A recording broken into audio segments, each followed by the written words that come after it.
Reducing homeless encampments and getting help for those living on the streets are one of the goals of elected officials in California.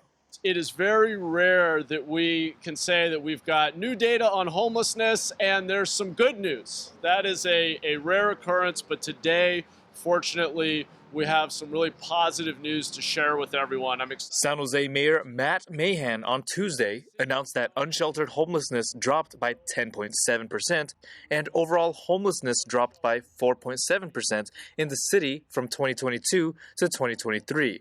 That's according to a point-in-time count done every 2 years. Quick-build communities like these can be built in less than a year.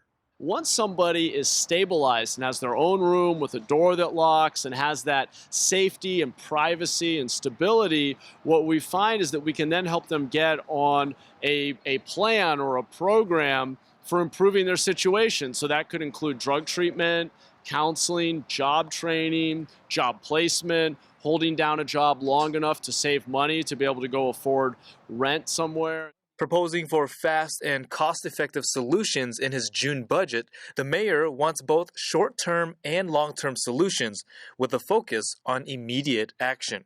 I also have been arguing for safe parking sites to get RVs out of neighborhoods and commercial districts and into a safe environment. So the discussion and really the debate is how many of our dollars go to long-term solutions like building affordable housing versus short-term solutions. And the truth is we need both. So this budget will commit $50 million. This is the most we've ever invested in quick build communities and safe parking sites to address the immediate crisis on our streets.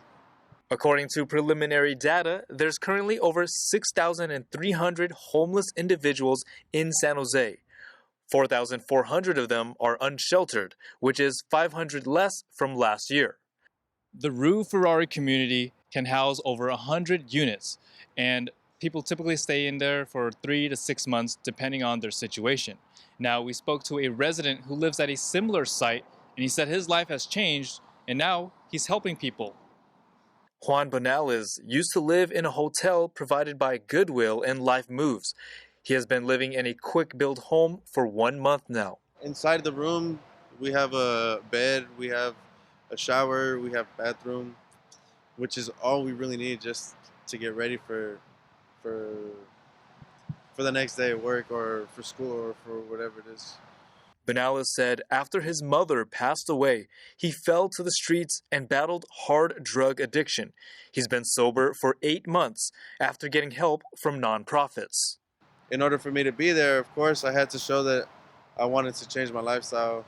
I had to stop doing drugs. I needed to test.